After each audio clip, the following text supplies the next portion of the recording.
तब ऐसे होने लगा कि अब तो पढ़ने भी लगे तो अब क्यों नहीं हो रहा है। तब हमेशा आपकी एक लाइन हमेशा कान में गूंजती थी कि क्यों डरे कि आगे क्या होगा, क्यों सोचे कि कुछ बुरा ही होगा, बढ़ते रहें अपनी मंजिलों के ओर, कुछ ना भी मिला तो क्या एक तजुर्बा तो नया होगा। बस यही चीज़ है जो हमेशा एक अंदर फायर का काम करती थी और उसी की बदौलत आज जो है कि सिलेक्शन हो गया है।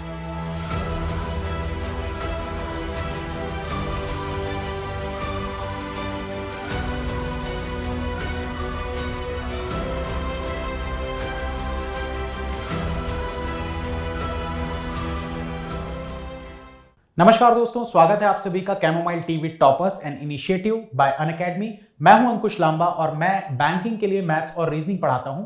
तो आज हमारे साथ एक ऐसे स्टूडेंट हैं जिन्होंने आरआरबी पीओ का एग्जाम क्लियर किया है। वैसे काफी सारे स्टूडेंट्स ने एग्जाम क्लियर किया है, लेकिन आज हम बात करेंगे राहुल से, Rahul Vajpayee. Hello Rahul. Hello sir, आप कैसे हो? बस मैं बढ़िया। आप बताइए कि आपने आरआरबी पीओ का जो एग्जाम क्रैक किया तो घर वालों की जो खुशी थी वो कैसी थी? सर खुशी तो मतलब कैसे ही बताएं कि इतना इतना मतलब इतना स्ट्रगल करके मतलब पूरी फैमिली मतलब बोलते हैं ना कि किसी एक को मतलब सक्सेस दिलाने के लिए उसमें मतलब वो अकेला मेहनत कर रहा है तो उससे नहीं होता है, उसे उठाने के लिए बहुत सारे लोग और इसमें मेरी पूरी की पूरी फैमिली मतलब बहुत बड़ा रोल उन्होंने प्ले किया है।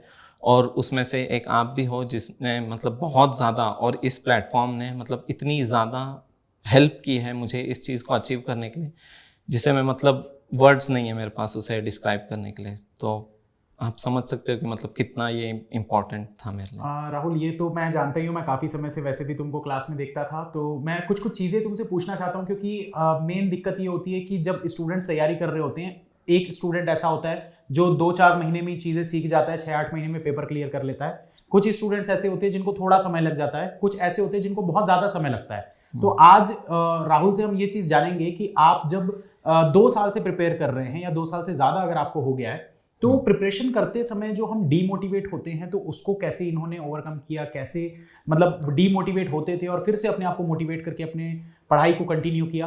तो राहुल, तुम ये बताइए सबसे पहले आपकी जो जब आप एग्जाम दे रहे थे तो काफी सारे एग्जाम में जब आपको फेलियर मिली तो आपने उसको कैसे ओवरकम किया उस चीज को? सर शुरू में तो ऐसे जैसे मैंने 2016 में अपना ग्रेजुएशन कंप्लीट किया था, तो फाइनली फिर ऐसा तब नहीं समझ में आ रहा था करे क्या। तो मैंने रैंडमली ऐसे मतलब प्राइवेट बैंक्स के और कुछ इंश्योरेंस प्राइवेट कंपनी के मैंने वहाँ पे इंटरव्यू दिया, तो लकीली वहाँ पे मैं फर्स्ट टाइम में ही सिलेक्ट हो जाता था। एक्सिस बैंक का मैंने इंटरव्यू और एग्ज़ाम एक ही बार में क्रैक किया था। तो मेरे भाई ने मुझे कहा कि you should try for this, मतलब कि गवर्नमेंट बैंक के लिए आप ट्राई करो। हालांकि मेरा कोई ऐसे इसमें आने का कोई सपना नहीं था, मेरे भाई का सपना था, बट फैमिली का थोड़ा ऐसे रहता है, बड़े भाई पे ज़्यादा बर्डन रहता है, तो उस पर थोड़ा बर्डन था। तो उसने कहा ठीक है मैं प्राइवेट ज्वाइन करता हूँ, तुम इसकी तैयारी करो आराम से, तुम्हें किसी चीज़ का कुछ सोचना नहीं है। तो तैयारी मतलब ऐसे था कि पता नहीं था करना क्या है, तो बस जाते थे, फॉर्म भर देते थे और एग्ज़ाम दे देते थे। और लेकिन बिना प्रैक्टिस के, बिना मौके, कुछ समझ नहीं आता था क्योंकि करना क्या है। हमेशा ऐसे लगता था अरे ठीक है ना, वहाँ निकाला ये भी निकल ही जाएगा या कर लेंगे, पता नहीं क्या। वहाँ जाते थे तो कुछ भी मतलब तुक्के लगा दिए, कुछ भी तरह से मतलब ऐसे गैस वर्क कर लिया, तो हमेशा फेल होते रहते थे। तो तब नहीं, क्योंकि सीरियसली एग्ज़ाम नहीं देता था 18 तक, बिल्कुल भी सीरियसली नहीं। बट हाँ, आपको जब से मैं यूट्यूब पे देखने लगा और फिर जब आपने हमारे लिए जॉब अपनी क्विट कर दी लिटरली, तो वो एक बहुत बड़ा टर्निंग पॉइंट था मेरे लिए। तो तब अंदर से ऐसे फील हो गया कि अब तुमको खुद के लिए नहीं, फैमिली के लिए नहीं, एटलीस्ट सर ने देखो, मेरी मम्मी मुझे यही क्योंकि समझाती थी कि अब तो मतलब थोड़ा सही हो जाओ, थोड़ा सीरियस हो जाओ पढ़ाई को लेके, कि देखो जो तुम्हें पढ़ा रहे हैं उन्होंने अपनी जॉब छोड़ के अब तुम्हें पढ़ाने आए हैं।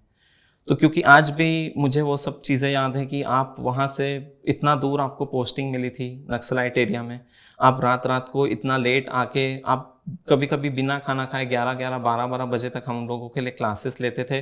तो सर वो सब चीज़ें हमेशा मोटिवेट करती थी।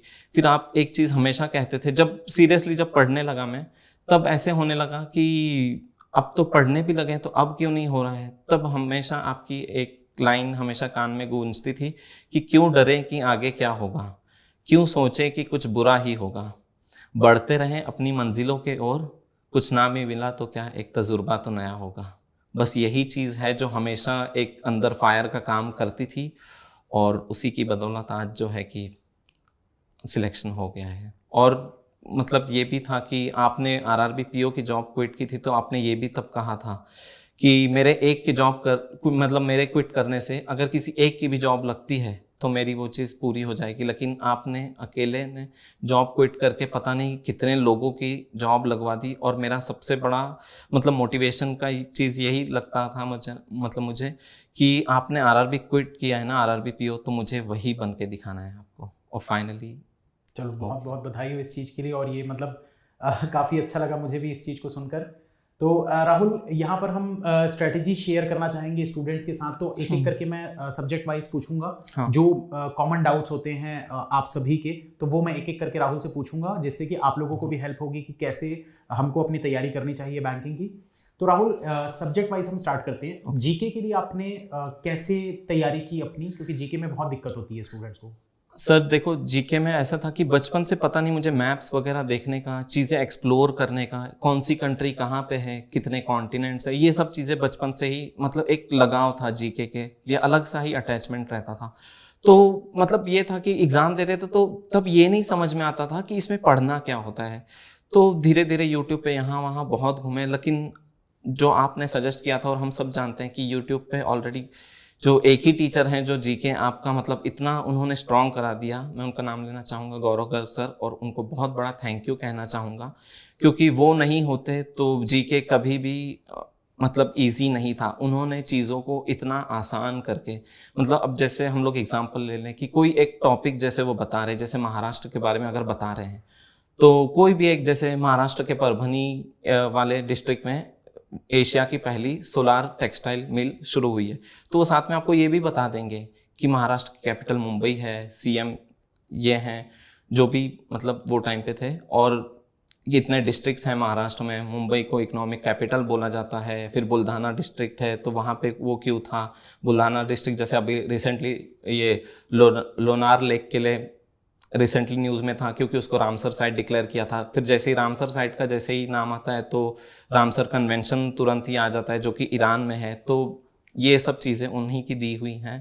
तो जीके मैंने आंख बंद करके गौरव सर को हमेशा से फॉलो किया, तो वो उन्हीं के बदौलत जो भी है कि इतना अच्छा मतलब ठीक से हो पाया। जीके के अलावा इंग्लिश के लिए आप क्या करते थे? क्योंकि इंग्लिश में प्रॉब्लम ये आती है, जैसे मेरे साथ भी ये प्रॉब्लम थी, मैं भी इंग्लिश में बहुत वीक था, फिर धीरे धीरे मैंने रीडिंग करके सुधारी अपनी इंग्लिश। तो इंग्लिश में अभी भी स्टूडेंट के साथ मैं ये देखता हूँ, मतलब जो भी क्लास में स्टूडेंट्स आते हैं 50 to 70% स्टूडेंट का सवाल यही रहता है, सर इंग्लिश इंप्रूव नहीं हो रही, क्या करना चाहिए? सर इंग्लिश बहुत मतलब ऐसे है कि लोग उसको बहुत ज़्यादा कॉम्प्लिकेट कर देते हैं, चीज़ों को सिंपल रखने का ट्राई नहीं करते हैं। हालांकि मेरी इंग्लिश भी कुछ इतनी खास अच्छी नहीं है, या मतलब वो लेवल की नहीं है जैसे लोगों की होनी चाहिए। लेकिन जैसा कि आपने बताया, क्योंकि आप भी इस प्रॉब्लम से, आपने भी क्योंकि एग्जाम्स क्लियर किए हैं, तो आप भी ये प्रॉब्लम फेस करते थे, तो आपने ही इस चीज़ के लिए सजेस्ट किया था कि रीडिंग करो उस चीज़ के लिए। तो पहले तो बस ऐसा था कि रीड करते थे, फिर आपने जब से आरसी वगैरह हमें कहा कि आरसी रीड करके उसको सॉल्व किया करो, उसको एक बार पढ़ो, 2 बार पढ़ो, 3 बार पढ़ो, तो वो चीज़ें बहुत ज़्यादा इम्पैक्ट करती थी हमें। कि मतलब ऐसा है कि पहले तो एक बार 2 बार रीड किया, फिर हाँ जब चीज़ें थोड़ा वर्क करने लगी, अच्छा लगने लगा कि हाँ यार क्वेश्चंस बन रहे हैं, ऐसा भी नहीं। मैं बता दूं, मेरे मॉक टेस्ट में माइनस में नंबर आते थे इंग्लिश में। फिर एक टाइम था कि 8-9 नंबर मतलब प्री के मॉक में आने लगे, फिर धीरे धीरे बढ़ के वो 15 हो गए, फिर और थोड़ा बढ़ के 20 तक पहुंचे, फिर अभी मतलब सबसे हाईएस्ट मेरे 26 मार्क्स आए हैं।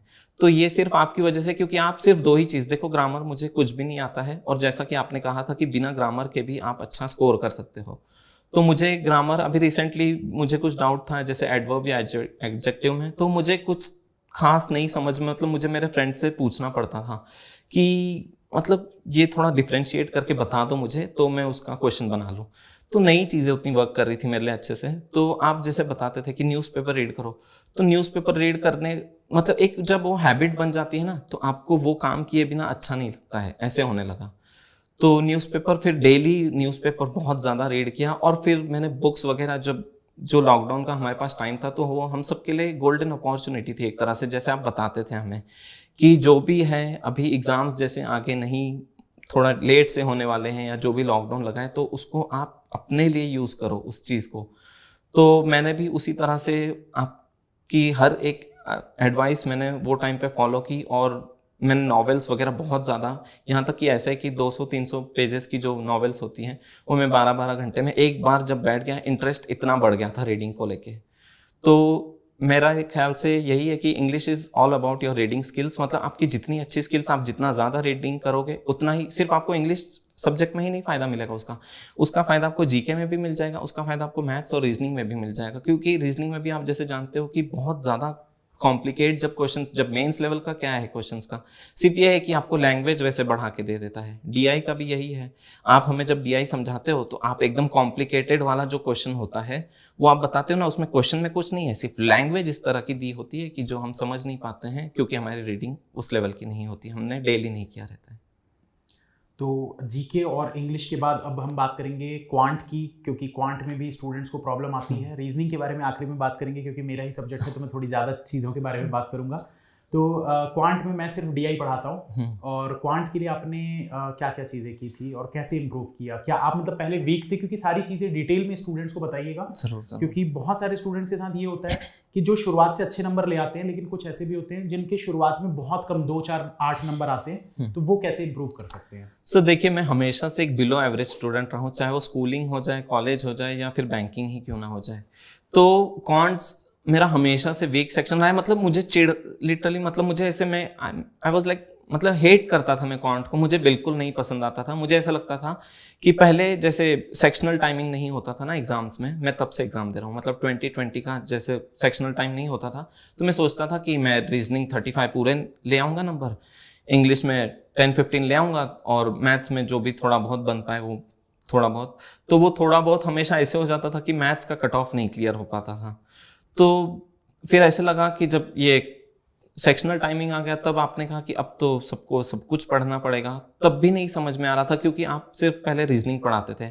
तो मुझे हमेशा ऐसे लगता था कि आप मतलब चीज़ें इतना सिंप्लीफाई करके बता देते हो, इतना सिंपल करके बता देते हो चीज़ों को। तो हमेशा से एक ऐसे, तो मैंने ही नहीं बल्कि बहुत सारे स्टूडेंट्स ने जब आपको रिक्वेस्ट की इस चीज़ के लिए कि क्वांट्स प्लीज़, मतलब क्वांट्स के लिए भी आपको, और फिर आप एक टाइम तो ऐसे हो गया था कि रीजनिंग से ज़्यादा लोग आपको क्वांट्स के लिए फॉलो करने लगे थे, क्योंकि हम सब ने वो चीज़ मतलब नोटिस की है, मतलब उस चीज़ से हमने आपको देखा है कि क्वांट्स इतना एक्सट्रीम लेवल वाला, जब कोई चीज़ देखने में इतनी डरावनी, मतलब डीआई वगैरह जो रहते थे इतने डराव, आप उसको इतना सिंपल करके कर देते थे कि फिर उसमें धीरे धीरे आपकी वजह से ही, मतलब आपका पढ़ाने का तरीका ऐसा था क्वांट्स का कि उसमें इंटरेस्ट डेवलप होने लगा।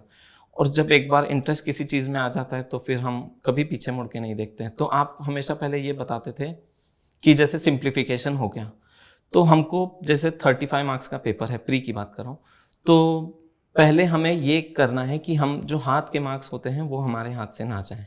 तो ये आप बताते थे कि जैसे सिंप्लीफिकेशन हो गया, नंबर सीरीज हो गया, क्वाड्रेटिक हो गया, ये हमको कोई नींद में से उठा के भी अगर सॉल्व करने को दे दे तो आपका हार्डली 10 to 20 सेकेंड्स में वो चीज़ हो जानी चाहिए, इससे ज़्यादा टाइम आपको नहीं लगना चाहिए। तो ये आपने इतना ज़्यादा प्रैक्टिस करवा दिया था, इतना ज़्यादा हमको आपने उस चीज़ के लिए बताया था कि उस चीज़ को वैसे फॉलो करते गए, होते गया। फिर बाकी डीआई भी, आप डीआई में मैंने कभी किसी को डीआई के लिए फॉलो नहीं किया है, लेकिन आप इतना अच्छे से बताते थे ना डीआई, तो मैंने कहा चलो डीआई की भी क्लास। तो फिर जब डीआई की क्लासेस देखने लगे तो डीआई उससे बहुत ज़्यादा इंप्रूवमेंट मिलने लगा। हालांकि मेरा आरआरबी पीओ में भी जीके और इंग्लिश में बहुत कम मार्क्स थे, लेकिन जो फाइनल सिलेक्शन, जो कट ऑफ से मुझे 28 नंबर ऊपर मिले हैं, वो रीजनिंग और मैथ्स की वजह से ही मिले। तो मैथ्स के लिए तो मैं यही कहूँगा कि आपने जितने कुछ आपने मेंस लेवल के सारे कोर्स करवाए हैं, उसको एक बार अगर कोई देख ले, और एक बार में अगर नहीं भी होता है तो 2-3 बार देख लें तो मोर देन इनफ है। और अरिथमेटिक भी आपने पढ़ाया है, तो वो कैसे बोल सकता हूँ, जैसे अरिथमेटिक में आपने कुछ सिलेक्टेड, अभी तो आप सारा ही पढ़ा तो, लेकिन तब आपने बहुत सिलेक्टेड, क्योंकि आप खुद पहले पढ़ते थे हमारे लिए, फिर आप हमें पढ़ाते थे वो चीज़। तो जैसे टाइम एंड वर्क हो गया, ट्रेन वाला हो गया, ट्रेन वाला तो क्या कहने, मतलब वो इतना सिंपल कर दिया था आपने, पहले वो सब चीज़ें बहुत डराती थी। सिंपल इंटरेस्ट, कंपाउंड इंटरेस्ट हो गया।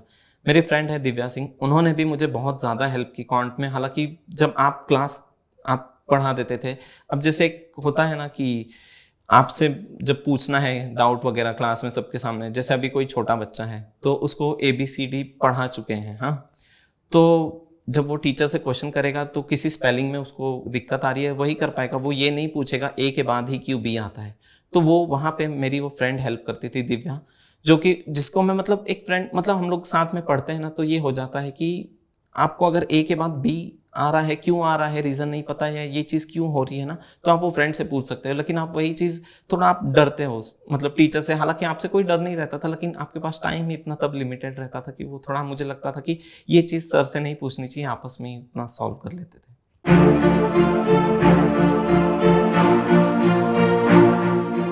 रीजनिंग का एक टॉपिक पजल और सिटिंग अरेंजमेंट जो कि बहुत इंपॉर्टेंट होता है, अगर आपने ये बनाना सीख लिया तो 50% रीजनिंग तो आपका ऐसे ही कंप्लीट हो जाता है। और इसको बनाने के लिए एक जो अप्रोच मैं बताता हूं, अगर वो आपने फॉलो कर ली तो कोई ऐसा पजल या सिटिंग अरेंजमेंट नहीं है जो आपसे कभी ना बने।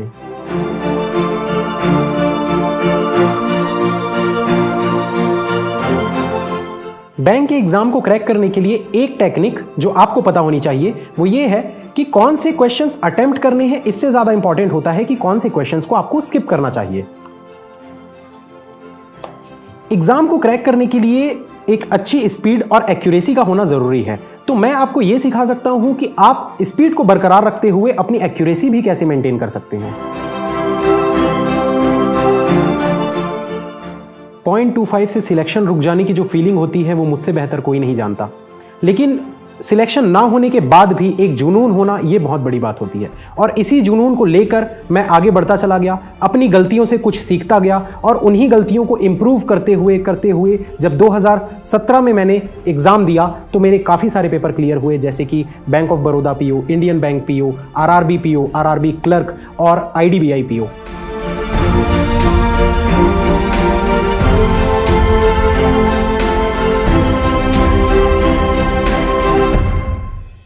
मैं हूं अंकुश लांबा, मैं पढ़ाता हूं मैथ्स और रीजनिंग बैंक एग्जाम के लिए।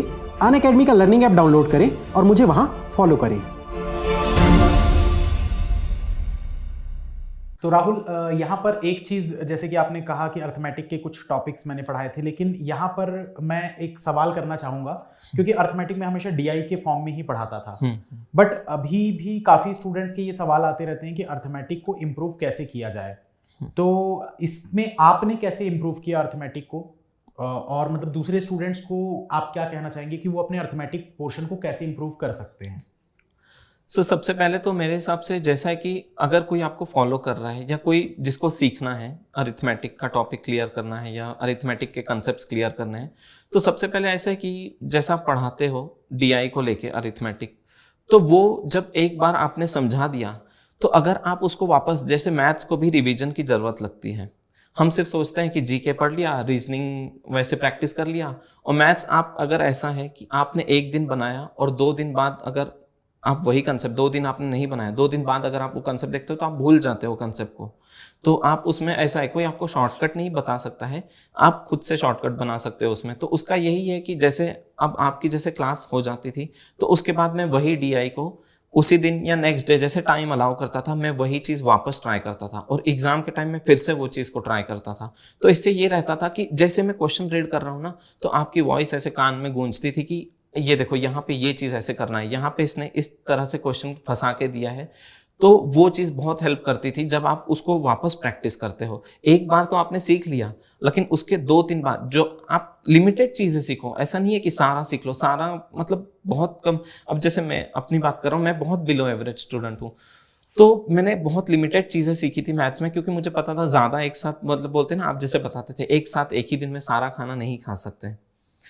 तो वो चीज़ थी कि जितना पढ़ता था तो उसको रिवाइज ज़रूर करता था मैं। और मैंने यहाँ ये चीज़ एक की थी मैथ्स में, कैलकुलेशन जैसा आप कहते थे स्पीड बढ़ाने के लिए, तो मैंने मतलब एक थोड़ा सा उस चीज़ को, मुझे बचपन से ही ऐसे फील होता था कि मुझे टेबल्स बहुत सारे आने चाहिए, क्योंकि मुझे 8-9 तक ही आते थे जब तक मेरा ग्रेजुएशन हो गया था। उसके बाद मैंने 50 तक टेबल्स कर लिए थे। हालांकि इतनी ज़रूरत नहीं पड़ती, लेकिन फिर भी मैंने कर ली थी, तो उससे हमेशा एज मिलता था मुझे। जैसे मुझे कोई भी 27 जब पूछ ले तो मैं इंस्टेंट आंसर करूंगा कि 189 होता है, तो उसमें मुझे बिल्कुल हिचकिचाहट नहीं होती थी। अब जैसे कोई भी पूछ ले 24 तो कोई जल्दी नहीं आंसर कर पाएगा, लेकिन वो जिसने पढ़ रखा है तो आपको तुरंत कहेगा कि 192 होता है। तो ये चीज़ें बहुत ज़्यादा आपको हेल्प करती हैं जब बड़े बड़े कैलकुलेशन, प्री तो आप कर लोगे, प्री का आप लिमिटेड चीज़ें करके मतलब वैसे आपकी कैलकुलेशन स्पीड इसी वजह से तेज होगी जैसे आप टेबल्स वगैरह लर्न करते हो, आपको क्यूब्स वगैरह अच्छे से आने चाहिए। मुझे 30 तक मैंने क्यूब्स किए थे, 100 तक आपने बताया था उतने मैंने स्क्वायर्स किए थे, और बाकी जितनी चीज़ें आपने जिस तरह से बताई थी मैथ्स के लिए, जैसे क्लास के बाद उस चीज़ को रिवाइज करना हो गया, तो वो सब चीज़ें की थी। और मॉक टेस्ट बहुत इंपॉर्टेंट रोल प्ले करता है, तो मैंने मॉक टेस्ट बहुत ज़्यादा, मतलब एक दिन में कोई बिलीव नहीं करेगा, मैंने 8 से लेके 10 मॉक टेस्ट दिए हैं एक दिन में। हालांकि ऐसे नहीं करना चाहिए, लेकिन फिर भी स्पीड मुझे ऐसा लगता था कि उस वजह से ही, तो मुझे मतलब वो चीज़ के लिए लगता था, तो मेरा मैथ्स में मतलब स्पीड उसी वजह से आया है कि इतने ज़्यादा मैंने मॉक टेस्ट, बहुत ज़्यादा, मतलब मॉक टेस्ट मुझे एग्ज़ाम में जाके बिल्कुल नहीं लगता था कि मैं एग्ज़ाम देने आया, ऐसे लग रहा था कि हाँ बस घर पे बैठ के मॉक टेस्ट दे रहे हैं। मॉक टेस्ट से एक चीज़ याद आई, क्योंकि काफ़ी स्टूडेंट्स ये भी बोलते हैं कि मॉक टेस्ट कितने देने चाहिए। तो जैसे कि आप बता रहे कि एक दिन में आपने बहुत बहुत मॉक टेस्ट दिए, तो आप दूसरे जो स्टूडेंट्स हैं उनको क्या सलाह देना चाहोगे कि कितने मॉक उनको देने चाहिए, वीक में या दिन में? मेंस के कितने, प्री के कितने?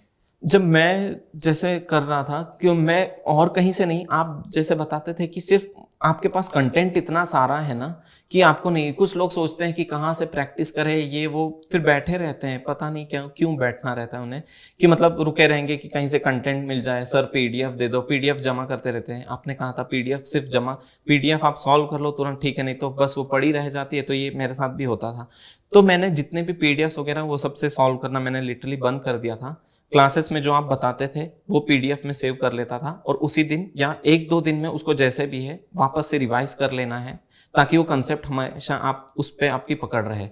और मॉक टेस्ट से अच्छा कोई सोर्स नहीं हो सकता आपके प्रैक्टिस के लिए। तो बाकी सब जो भी जितना भी प्रैक्टिस किया है ना, तो मैं पहले मॉक टेस्ट दे देता था, और मैं पहले तो बहुत ज़्यादा अटेम्प्ट करूं तो मॉक टेस्ट में गलतियां बहुत होती थी। तो आप बताते थे कि एक्यूरेसी पे ध्यान दो, स्पीड अपने आप आ जाएगी। लेकिन मैं स्टार्टिंग में थोड़ा गलती करने लगा था, मैं स्पीड बढ़ाने के चक्कर में एक्यूरेसी सब बिगाड़ देता था, तो फिर एनालिसिस के टाइम बहुत टाइम लग जाता था। लेकिन ये जो मैं बात बता रहा हूँ 8 से 10 मॉक टेस्ट मैंने एक दिन में दिए हैं, तो वो इस वजह से होता था कि मैं बहुत लिमिटेड अटेम्प्ट करता था, कि ऐसा नहीं कि मतलब मॉक टेस्ट दिया और फिर तुरंत वो, तो जो कुछ नहीं बन पाता था ना, तो वो एटलीस्ट ऐसे रहता था कि वो चीज़ मेरी गलत नहीं हुई है, तो वो मैं उसको बाद में सॉल्व कर लेता था। जब मैं प्रैक्टिस करने जब बैठा हूँ किसी चीज़ की, तब मैं उसको मॉक टेस्ट को ही मैं प्रैक्टिस के लिए भी यूज़ करता था। तो मुझे यहाँ वहाँ कंटेंट जमा करना है, कहाँ से प्रैक्टिस करना है, ये सब चीज़ की कोई दिक्कत नहीं होती थी। एकदम एग्जाम लेवल के उसमें क्वेश्चंस होते थे, तो वहीं से हो जाती थी वो चीज़। इसके अलावा अगर हम बात करें रीजनिंग की, तो रीजनिंग के लिए तो वैसे मतलब मुझे पता ही है कि आपने फॉलो किया था, काफ़ी अच्छे से आपने बताया भी था, लेकिन फिर भी एक बार स्टूडेंट्स के साथ शेयर करिए कि रीजनिंग के लिए उनको क्या करना चाहिए, क्योंकि जो नए स्टूडेंट्स आते हैं वो पजल में बहुत ज़्यादा दिक्कत उनको महसूस हो रही है अभी, खासकर लॉकडाउन के बाद से मैं ये चीज़ को नोटिस कर रहा हूँ कि जितने भी स्टूडेंट्स आ रहे हैं पजल में बहुत ज़्यादा वो वीक हैं, या फिर उनसे पजल जल्दी सॉल्व नहीं हो पा रहे। तो पजल को इम्प्रूव कैसे करें, आप अपने तरीके से बताइए कि कैसे आपने पजल को इम्प्रूव किया था। सर मैंने आपको तब से फॉलो करना स्टार्ट किया, मतलब तब से देख रहा हूँ, जब से आप वो ऐसे वो नहीं वुडन वो ब्लॉक होता था उस पर आप वैसे खड़े रह के पूरा टाइम पजल पढ़ाते थे, तो तब से। तो चीज़ ये है कि आप जब पजल कर रहे हो तो उसको पहले टाइम दो, उसको एक ही बार में नहीं, आपको पहले थोड़ा थोड़ा चीज़ करके, आप जैसे बताते हो कंडीशन नोट करना हो गया, फिर चाहे वो प्री की पजल क्यों ना हो, वो बहुत 2 लाइन की पजल क्यों ना हो, आपने हमेशा कहा है कि मतलब चीज़ों को नोट करना चाहिए, और उससे हमेशा फ़ायदा ये रहता है कि आपको दूसरी बार क्वेश्चन नहीं रीड करना पड़ेगा। आप थोड़ा टाइम ज़्यादा दे दो, 1 मिनट का क्वेश्चन है, आप उसको 1 मिनट 10 सेकेंड, 1 मिनट 20 सेकेंड दे दो, लेकिन थोड़ा आराम से रीड करने से वो 10-20 सेकेंड अगर आप उस पर थोड़ा ज़्यादा खर्च कर देते हो ना, तो आपका 3-4 मिनट आगे के बचा लेते हैं। तो ये प्री के लिए हो गया कि आप कंडीशन बहुत, प्री और मेंस दोनों के लिए ही, मतलब कि आप ध्यान से रीड कर रहे हो और कंडीशन नोट कर रहे हो ना, तो उससे ये हो जाता है कि आपके माइंड में वो चीज़ फीड होने लगती है। जब आप कंडीशन वैसे ड्रॉ करते हो, जिस तरह से आप बताते हो कि उसको सर्कल कर लिया, जो इंपॉर्टेंट कंडीशन है वहाँ पे ऐसे कर लिया, तो कंडीशन नोट करने से ये हो जाता है कि चीज़ें एक तो आप लिखते जा रहे हो, आपके लिए वो डेटा निकलते जा रहा है, तो आपको वापस क्वेश्चन नहीं रीड करना है, और दूसरा ये हो जाता है कि चीज़ें माइंड में फीड होते जा रही हैं। तो जब आप बनाने लगते हो ना, तो आपको ज़्यादा पॉसिबिलिटी भी नहीं लेने लगती है, तो वहाँ जो आपने 10 सेकंड या 20 सेकंड एक्स्ट्रा स्पेंड किए हैं, तो वो यहाँ पे आपका 2 से 3 मिनट पूरा बचा लेती है, और यही चीज़ आपको एज दे देती है एग्जाम में, कि जैसे कम टाइम में आपने और ज़्यादा क्वेश्चन, तो इसीलिए पॉसिबल हो पाता था। और मेरे लिए भी, हालांकि मैंने 35 में से 35 या 40 आउट ऑफ 40 जैसे आरआरबी के प्री वगैरह उसमें वैसे पूरे नहीं लाए हैं, लेकिन हाँ ये होता था कि मेरे 17-18 मिनट्स में पेपर हमेशा पूरा हो जाता था जब से मैंने आपको फॉलो किया है। चलो, तो बहुत बढ़िया। रीजनिंग के लिए, तो रीजनिंग के लिए मैं एक चीज़ और आपसे पूछना चाहूँगा, जो मुझे मतलब स्टूडेंट से हमेशा अक्सर मतलब मैं पूछना चाहता हूँ हर स्टूडेंट से कि एक टॉपिक होता है मेंस का जिसको हम बोलते हैं एनालिटिकल या लॉजिकल रीजनिंग। तो कभी मतलब आपको मन हुआ ये चीज़ कि मुझे वो करना चाहिए? कभी नहीं, मतलब ऐसे मैंने उसको कभी एक्स्ट्रा टाइम या सेपरेट टाइम मैंने कभी नहीं ऐसे सोचा कि ये टॉपिक, हालांकि बोलते हैं कि इम्पॉर्टेंट होता है, लोग पता नहीं क्यों उसको लेके टेंशन लेने लगते हैं। अरे मेंस का पजल है वो तो कर लो, क्योंकि वो तो आना ही आना है एग्जाम में। अब एनालिटिकल रीजनिंग मतलब मुझे नहीं पता कि कितने मार्क्स की एग्जैक्टली, मतलब ज़्यादा से ज़्यादा 5 मार्क, लेकिन मेंस के पजल तो आने ही हैं एग्जाम में। तो जो चीज़ ज़्यादा वेटेज रख रही है हमें उस पर ज़्यादा फोकस करना है। और रही बात एनालिटिकल रीजनिंग की, तो वो आप मॉक जैसे मेंस के देते हो तो उसमें रहता ही है और उसमें आप अटेम्प्ट करते ही हो, तो वो आपको कोई आके, वो तो लॉजिकल क्वेश्चन है, वो आपको लॉजिक कोई नहीं आपके दिमाग में ऐसे देके जाएगा कि ये टाइम पे ये सिचुएशन है तो आपको इसी तरह से, क्या पता हम लोग का सोचने का पर्सपेक्टिव वो टाइम पे अलग हो और जो क्वेश्चन जिसने फॉर्म किया है या जो क्वेश्चन पूछना चाह रहा है वो अलग पर्सपेक्टिव में हमसे पूछ रहा हो या कुछ अलग चाह रहा हो हमसे, तो उसमें एक्यूरेसी बना पाना बहुत मुश्किल हो जाता है। लेकिन ये है कि questions, an number of questions आप ज़्यादा प्रैक्टिस कर लो तो थोड़ा बहुत मतलब उसमें कर सकते हैं। हालांकि मैंने तो ऐसे कभी उसे बहुत ही कम एग्जाम में उसे बनाया है, मैं थोड़ा बाकी चीज़ों पे ज़्यादा टाइम दे देता था।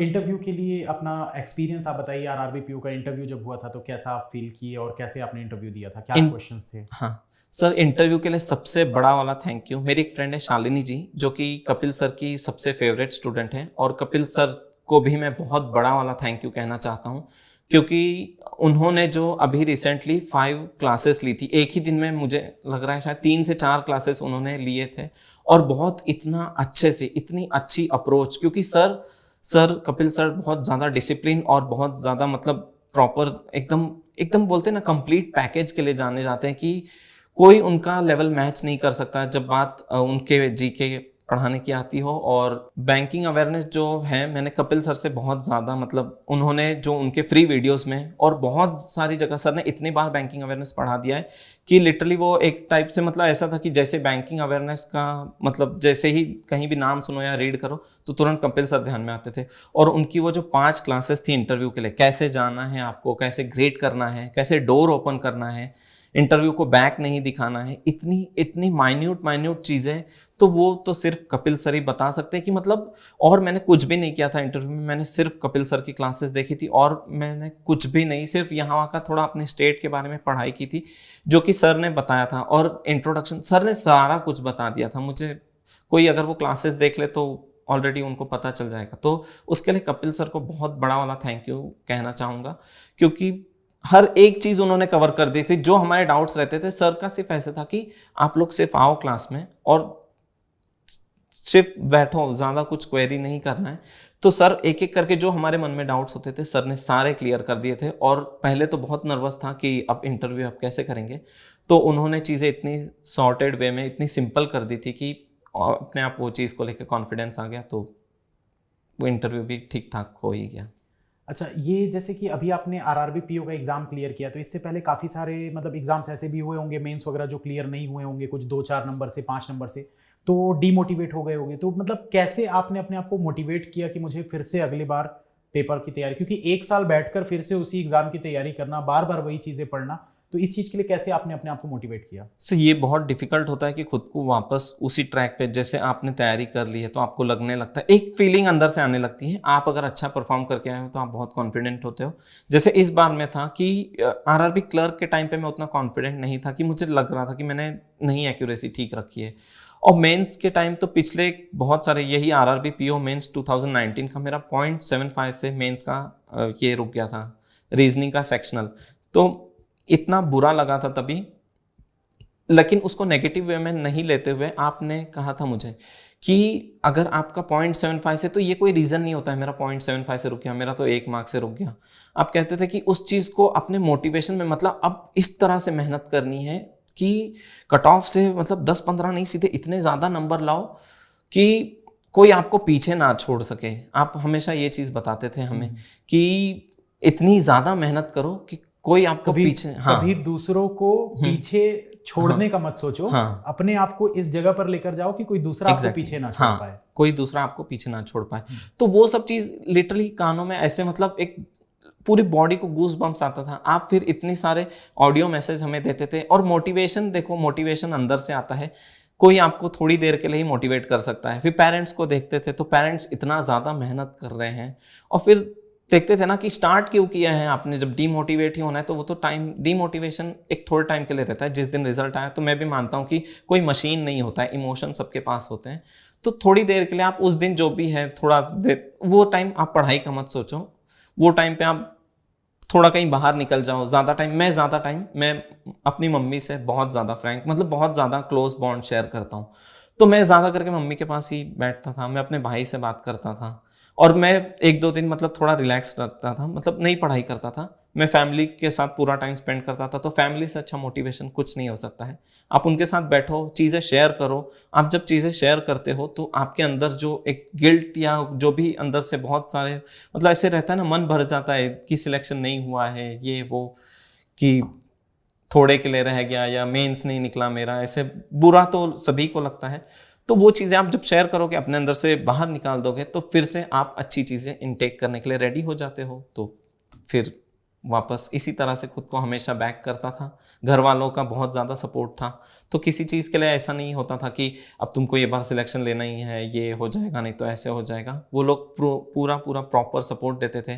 फिर आप सब इतने अच्छे एजुकेटर्स हो, हमें हमेशा बैक करते थे, और हमेशा हर जगह आप पॉजिटिविटी, आप एनवायरनमेंट बना के रखो, तो ऐसा डीमोटिवेशन। फिर एक टाइम बाद तो ऐसे था कि कुछ नहीं लगता था कि अगर ठीक है नहीं हुआ ना, तो इस वाले में मेरा SBI क्लर्क में भी नहीं हुआ था, तो ठीक है, मुझे लग रहा था कि मैंने उतनी अच्छी मेहनत नहीं की होगी। लेकिन उसके बाद से मैंने हर एक चीज़ जो भी मेरी पढ़ाई के बीच में आ रहा था, मैंने हर वो चीज़ को साइड में कर दिया। यहाँ तक कि मेरे भाई की शादी थी, मेरे एक ही बड़ा भाई है मेरा, तो उनकी शादी थी, तो मैंने वो तक स्किप कर दी थी, मैं वहाँ पे भी नहीं गया था, और मैं सिर्फ पढ़ता था वो टाइम पे। मतलब वो जो आपके पढ़ाई के बीच में आ रहा है ना, ने हम लोग जैसे घूम लेते हैं यहाँ वहाँ, और फिर कहते हैं कि सिलेक्शन नहीं हुआ, तो फिर वो चीज़ नहीं चलती है। अगर आपको फिर सिलेक्शन सच में चाहिए ही, और फिर ऐसा भी है कि डीमोटिवेशन बहुत एक वो ख़राब फेज़ होता है आपके लिए, कि मतलब बहुत बुरा लगता है, वापस खुद को खड़ा करना बहुत मुश्किल हो जाता है। तो पूरा टाइम अगर आप फोकस तरीके से रहो और हमेशा अच्छे चीज़ों के बारे में सोचो कि नहीं हुआ है तो चलो ये यहाँ पे अब फोकस ज़्यादा करने की ज़रूरत है, तो ऑब्वियसली आप एक कंटिन्यूटी बना के रखते हो, जैसे अच्छी कंसिस्टेंसी रख रहे हो ना, तो अपने आप वो सब एंजाइटी वगैरह आपकी चली जाती है, और डीमोटिवेशन एक तरह से चेंज होने लगता है आपके मोटिवेशन में, और आपको अच्छा लगने लगता है, अरे वाह मैंने तो आज ये इतने टाइम में कर लिया, कल और कम टाइम में। और जैसा आप बताते थे कि आप तो लिटरली जैसे गेम खेल रहे हो उस तरह से आप मॉक टेस्ट देते थे, उस तरह से एंजॉय करते थे, तो मैं भी उसी तरह से चीज़ों को हैंडल करने का ट्राई करता था। वो सब चीज़ें बहुत बेनिफिशियल रही हैं मेरे लिए। एक चीज़ राहुल बहुत अच्छी लगी कि जैसा आपने अभी बोला, अच्छी लगी मतलब क्योंकि मैं उस चीज़ से रिलेट कर पा रहा हूँ। जब मैंने एग्ज़ाम क्लियर किया था 2017 में, तब उस समय मेरी सिस्टर की शादी थी, और 25 को शादी थी, और जस्ट 1 या 2 दिन बाद मेरा पेपर था, तो मैं पढ़ाई नहीं कर पा रहा था। लेकिन कोशिश मेरी यही रहती थी, दिन भर काम करने के बाद चाहे मैं रात को 2 घंटे 3 घंटे ही क्यों ना सोऊं, मैं कोशिश करता था कि मैं अपनी पूरी पढ़ाई करूं अच्छे से।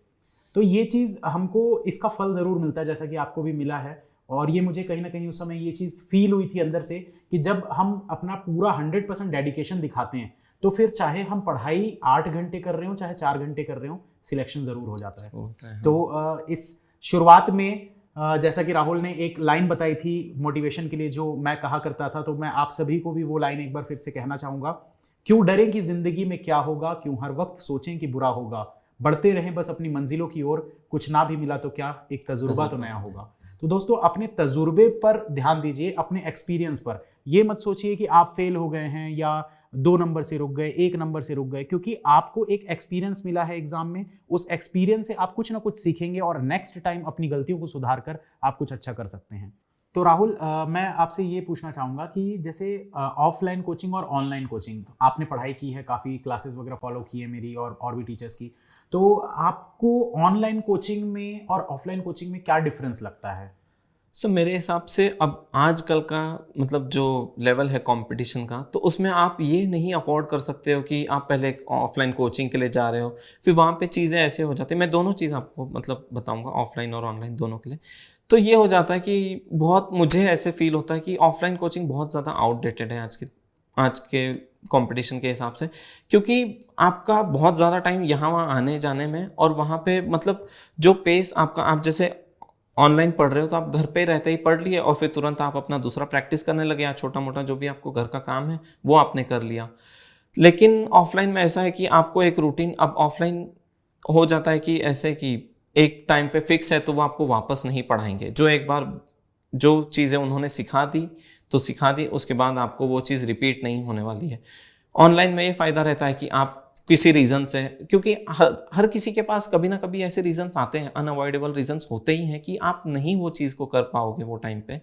तो ऑनलाइन आपको ये एक अच्छा बेनिफिट प्रोवाइड करता है कि आप अगर वहाँ पे तब नहीं देख पा रहे तो आपके पास रिकॉर्डिंग है, चाहे वो यूट्यूब हो चाहे वो अनअकैडमी का प्लेटफॉर्म हो, तो वो एक एज सबसे बड़ा मिल जाता है। और दूसरा थोड़ा ऐसे है कि घर पे ही रहते पढ़ लिए तो हमेशा आप एक पढ़ाई के एनवायरनमेंट में रहते हो। नहीं तो ऑफलाइन कोचिंग में गए जैसे, तो कभी कोई कह रहा है कि चलो आज यहाँ चलते हैं, चलो आज चाय पीने चलते हैं, चलो आज ये मूवी लगी है, मूवी देख लेंगे, पढ़ाई तो हो जाएगी बाद में, आज का दिन एंजॉय कर लेते हैं। तो ऐसे करते करते रोज़ हमको पता नहीं चलता है और टाइम निकल जाता है। क्योंकि हर किसी ने ये चीज़, मैंने भी ऑफलाइन कोचिंग की है, मुझे जाने आने में, मैं हालांकि ऐसे कहता हूँ मतलब मुंबई से मैं थोड़ा दूर रहता हूँ, 100 किलोमीटर्स दूर, तो मैं डेली 100 किलोमीटर ट्रैवल करके जाता था मुंबई, मतलब पालघर से बोरीवली में जाता था अपना ऑफलाइन कोचिंग के लिए। रोज़ सुबह 5 बजे की ट्रेन से कोचिंग के लिए जाओ और वहाँ 2 घंटे की कोचिंग अटेंड करो, फिर 11-12 बजे घर पे आता था। तो सिर्फ 2 घंटे की कोचिंग के लिए मुझे 6 से 7 घंटे अपने इन्वेस्ट करने पड़ते थे। और वहीं ऑनलाइन जैसे मैं पढ़ रहा हूँ तो मुझे कहीं पे कुछ भी नहीं सोचना है, बस मेरे पास नेट कनेक्शन अच्छा है तो लकीली सब चीज़ अच्छी हो जाती है। तो ये सबसे बड़ा। और आप जो भी है, जैसे बहुत बार ऐसे होता है कि आप ऑफलाइन में थोड़ा हिचकते हो, थोड़ा अच्छे से डाउट पूछने में आपको थोड़ा मे भी ऐसा हो कि क्या पता अभी डांट पड़ जाए, या क्लास में सब लोग मेरी तरफ देखने लगते हैं। तो वो एक मैं फील करता था, क्योंकि मैंने ऑफलाइन कोचिंग कर रखी है। वहाँ पे बस ऐसा है कि आपने कमेंट कर दिया तो आपको कोई देख नहीं रहा, आपको कोई कुछ नहीं, सर ने देख लिया कमेंट, वो आपको डाउट आपका क्लियर कर देंगे।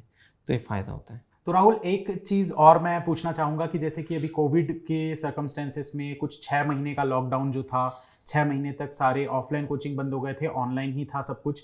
तो ऑनलाइन आप पढ़ रहे थे और पहले भी वैसे आप ऑनलाइन पढ़ रहे थे, बट कोविड के पहले सिचुएशन कैसी आपको लगती थी पढ़ाई में अपनी, और कोविड के बाद आपको क्या इंप्रूवमेंट दिखा?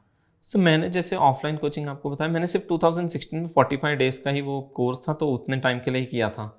तो जैसे अब ये अनअवॉइडेबल सिचुएशन आ गई हमारे पास, जो पैंडेमिक आ गया, तो इसमें ऐसा था कि अब देखो आप चाह के भी कहीं बाहर नहीं निकल सकते हो, लेकिन ऑनलाइन का यही फ़ायदा था कि आप घर रहते प्रिपेयर कर सकते हो। बाकी दुनिया के लिए ये एक पैंडेमिक था, लेकिन जो जॉब के लिए ट्राई कर रहे हैं उनके लिए ये बहुत बड़ी गोल्डन अपॉर्चुनिटी थी। मैंने भी उस चीज़ को अच्छे से, हालांकि उतना अच्छे से नहीं, बट हाँ यूटिलाइज, क्योंकि एक माइंडसेट हो जाता है, क्योंकि एग्जाम्स नहीं हो रहे, नोटिफिकेशन नहीं आ रहा है चीज़ें। लेकिन आप हमेशा ये कहते रहते थे कि आप पढ़ते रहो, अचानक नोटिफिकेशन आएगा और इतनी चीज़ें, ये बार में मतलब इतनी चीज़ें फटाफट, इतना फास्ट हुआ है सब कुछ कि ज़रा भी टाइम नहीं मिला। जैसे मैंने भी 28 फेब को मैंने क्लर्क मेंस दिया और मेरा फर्स्ट को ही इंटरव्यू था, तो बहुत ये हेक्टिक था, मतलब इतना फास्ट, मतलब उनको आप वेट नहीं कर सकते कि नोटिफिकेशन आएगा तब मैं पढ़ूंगा या पढ़ूंगी, जो भी है पढ़ाई स्टार्ट तब करेंगे, तो वो नहीं। तो ऑनलाइन से यही होता था कि आप घर में हो, आप अपने घर वालों के सामने हो, आपको कहीं आने जाने की ज़रूरत नहीं है। तो कोविड के टाइम पे यही था कि आपकी पढ़ाई नहीं रुकी थी, और जो भी ऑफलाइन कोचिंग करते थे या जो कुछ ऐसे था, तो उनके लिए ये बहुत बड़ा एक डिज़ास्टर मतलब एक बन गया था कि थोड़ा ऐसे स्ट्रेस हो ही जाता है। जैसे आपको, बहुत सारे लोगों को हैबिट होती है कि ऑफलाइन ही पढ़ने से समझ में आता है, तो उनके लिए ये चीज़ बहुत प्रॉब्लमेटिक थी। और वही जो ऑनलाइन, जैसे मेरी तरह कुछ लोग थे जो मतलब बहुत सारे लोग कुछ किया, तो उनके लिए ये चीज़ बहुत मतलब उनको एज प्रोवाइड किया इस चीज़ ने कि अच्छे से हो गया, बहुत तैयारी वगैरह जो भी है बहुत सॉर्टेड वे में और बहुत अच्छे से तैयारी हो गई। तो राहुल, अब मैं आपसे थोड़ा सा फैमिली के बारे में पूछना चाहूँगा, क्योंकि काफ़ी पढ़ाई की बातें हो गई इतनी देर से। तो आप कहाँ के रहने वाले हैं, और मतलब आपने स्कूलिंग कहाँ से की, ग्रेजुएशन कहाँ से किया, अपनी फैमिली के बारे में बताइए, कितने मेंबर्स हैं, क्या करते हैं? सर मैं बेसिकली महाराष्ट्र से बिलोंग करता हूँ। महाराष्ट्र में भी जो सबसे नया डिस्ट्रिक्ट अभी बना है पालघर डिस्ट्रिक्ट, वहाँ से बिलोंग करता हूँ। हालांकि वो भी थोड़ा गलत रीजंस की वजह से न्यूज़ में था, बट मैंने अपना स्कूलिंग ग्रेजुएशन वगैरह सारा कुछ पालघर से ही किया है। और बैकग्राउंड की जैसे बात करें तो पापा का बिजनेस भी था और पापा और भी और जॉब्स करते थे हमारे लिए। हर चीज़ में सपोर्ट हर तरह से, मतलब जैसे भी उनसे जितना जो कुछ बन पाया उन्होंने उससे ज़्यादा ही हमें करके दिया। तो मम्मी तो एज यूजुअल हाउस मेकर थी हैं मतलब, और भाई मेरा बैंक में जॉब करता है। और लकीली मुझे भाभी जी भी ऐसी मिली हैं जो बैंक में जॉब करती हैं और मेरी जॉब भी बैंक में ही लग गई है। तो बोल सकते हैं कि मतलब बैंकिंग बैकग्राउंड से बिलोंग करता हूँ। चलो बहुत अच्छी बात है। तो अब कुछ क्वेश्चंस मैं आपसे पूछूंगा। श्योर। रैपिड फायर राउंड है, इसमें आपको आंसर देना है, जो भी आपके दिमाग में सबसे पहले आंसर आए आपको वही देना।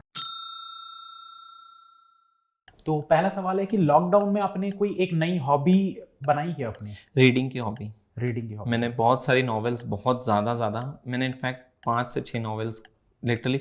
तब ऐसे था कि थोड़ा माइंडसेट पढ़ाई से हट रहा था, तो मैंने कुछ 1 या 2 हफ्ते में 5-6 नॉवेल्स रीड कर दी थी। लेकिन उसके बाद पढ़ाई पे वापस जंप इन करना था, तो फिर मैंने वापस फिर ज़्यादा रीडिंग नहीं की। हालांकि अब मैं वापस वही चीज़, वो एक हॉबी बन गई बहुत ज़्यादा अच्छी। सुबह न्यूज़पेपर नहीं मिले तो बहुत, अब ऐसे होता है कि दिन नहीं कंप्लीट होता है, तो रीडिंग एक बहुत अच्छी हॉबी डेवलप हुई।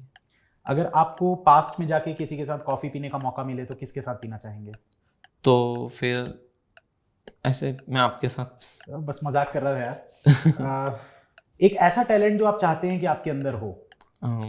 मुझे अपने भाई की तरह बनना है। मतलब थिंकिंग पावर मेरी उसकी तरह होनी चाहिए, चीज़ों को समझने की, चीज़ों को एनालाइज करने की। हालांकि मुझे बात वगैरह करना बिल्कुल भी नहीं आता है, तो मुझे उससे वो सीखना है, बाहर रहना कैसे होता है। कुकिंग मेरे भाई को बहुत अच्छी आती है, आपको भी कुकिंग बहुत अच्छी आती है, और मुझे बिल्कुल नहीं आती है। मुझे कोई चाय बनाने को कह दे तो आई एम सॉरी मम्मी, लेकिन मुझे वो बिल्कुल नहीं आता है। चलिए, तो अब मैं एक चीज़ ये आपको बोलना चाहूँगा कि अगर आपके कोई ऐसे फ्रेंड हैं जो जिन्होंने कोई एग्ज़ाम क्रैक किया हो, और अगर आप उनको टैग करना चाहते हैं कि वो कैमोमाइल टीम में आए हमारे साथ, तो आप बिल्कुल उनका नाम ले सकते हैं और उनको टैग कर सकते हैं।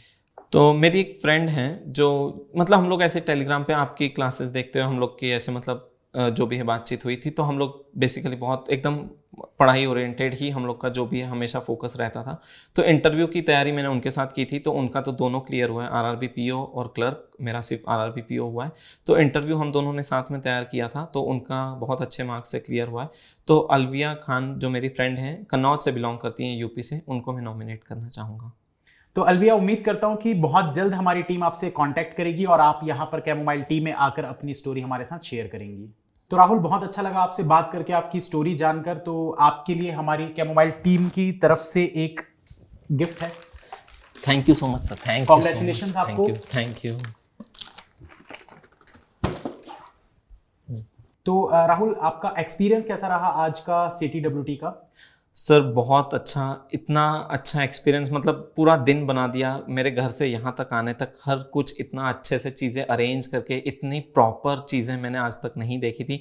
मतलब ज़्यादा बाहर निकले ही नहीं थे, तैयारी ही कर रहे थे, तो आज इतना कुछ अच्छा सब, इतना कुछ मिला है ना कि बहुत ज़्यादा। सिलेक्शन के बाद अगर कोई सेकंड चीज़ मतलब है जो बहुत ज़्यादा खुशी दी जिसने, तो वो आज का दिन होगा। हालांकि रिजल्ट आया 1-2 दिन ही हुआ है, तो उतना ही आज भी खुश हूँ मैं जितना 1-2 दिन पहले था। तो राहुल, इसी के साथ मैं आपको ये बोलना चाहूँगा कि अगर कोई एक मैसेज हो जो आप हमारे स्टूडेंट्स को देना चाहें तो बिल्कुल आप दे सकते हैं। सर स्टूडेंट्स, मतलब जो भी मेरे फ्रेंड्स वगैरह हैं, जो भी तैयारी कर रहे हैं, सिर्फ यही एक चीज़ कहना है कि कभी भी गिव अप नहीं करना है।